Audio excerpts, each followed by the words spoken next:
All right, the next trick we're going to work on is a target mat or getting in a box. So the target mat trick is for do more with your dog, and get in a box is for AKC. The reason I'm going to show you how to do them in the same video is because it's the same process for teaching both tricks. And we're going to use something called shaping. So in your homework, there's a brief description on shaping, so you can go ahead and read that.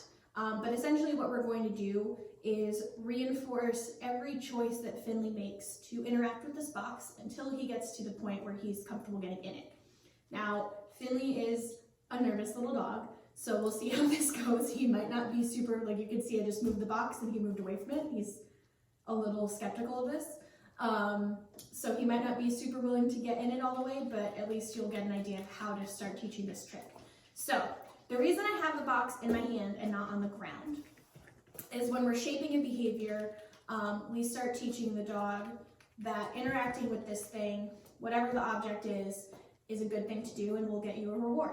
And the most basic form of that is for them to investigate and sniff this box. So I haven't put it down yet because I know as soon as I do, he's probably going to come check it out and sniff it.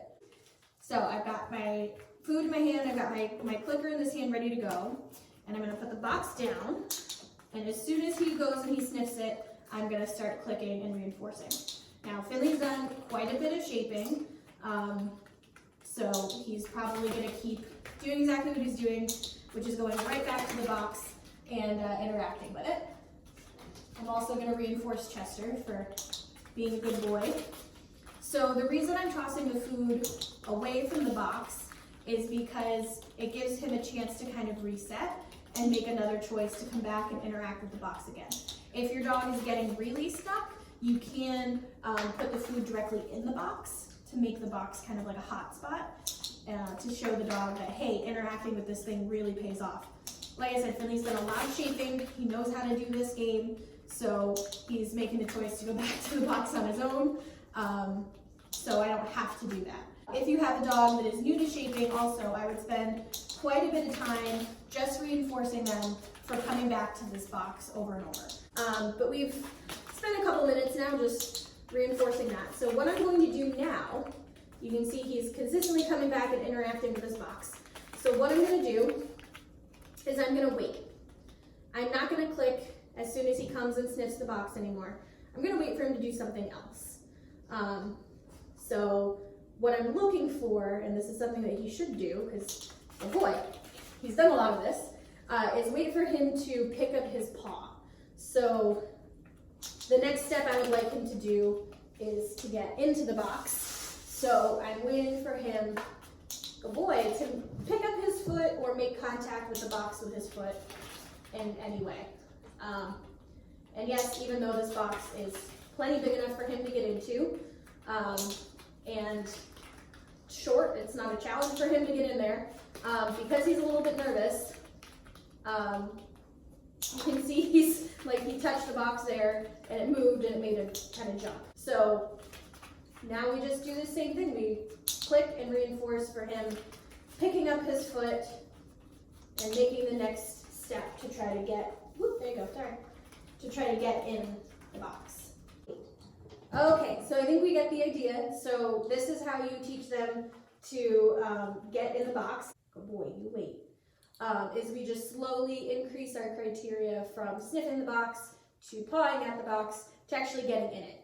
Like I said, for Finley, because he's a little nervous of stuff, he's not going to, I know for a fact, he's just not going to get in there in this time frame. So what we're going to do is I'm actually going to switch out objects to something that I know he'll be successful with, and this is our next trick, which is teaching them to go to a mat. So as soon as I put the mat down, I have a feeling he's probably going to jump on it. But we're going to do, it's the same process for teaching them to get in the box as it is to teach them to get on the mat. And you can see he's already pawing at it. Can you come over here? So I'm going to put the mat down, and the first thing he's going to do is not just sniff it, but he's going to actually get on it and sit on it, because that's what he's supposed to do with this behavior, is get on the mat, and he's actually supposed to lay down. Can you down? it's the same process, and you can see, imagine if this was a box, this is what I would want him to do, is to get on there and to get in the box and offer a sit. For the mat behavior, it's up to you whether you want them to sit or lay down. I prefer a down, so that's what I'm going to wait for him to do. So it will be the same process for getting on the mat as we did for getting in the box. At first we reward them for approaching it, sniffing it. The mat is obviously going to be easier for them to step onto because they don't have to pick their feet up over the lip of the box. But you know, we wait for them to step on it and we reinforce that. And then we wait for them to sit on it and we reinforce that. We wait for them to down on it, we reinforce that. And there's our behavior. So then we can start putting it on cue. So my cue for this behavior is place. I tell my dog place, they should get on their mat. So I'm gonna release Finley. So the way that we add a cue for this behavior is I know that he is predictably going to come over and lay on the mat, which is why I've picked it up, because I don't want him to lay on it yet. So what I'm going to do is I'm just going to say my cue for the behavior. I call it place, you can call it whatever you want, as he's approaching the bed and about to get on it. So let me throw it away again. Place. Good. I usually will feed them one treat directly on their mat and then toss one away to reset. Place.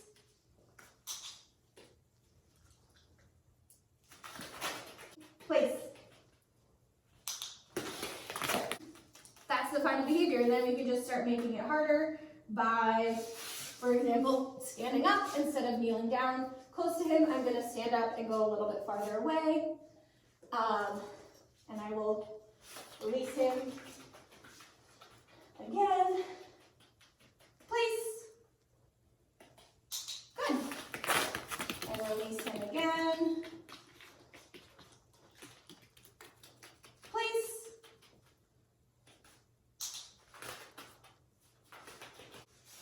So that is that trick. So with the get in the box, we want them to just put all 4 feet in the box. For the get on the mat, we want them to hit the mat and ideally lay down or sit. We want them to do something when they get there. So hopefully that makes sense and you guys can start working on teaching your dog to get in a box or get on a mat or both if you'd like.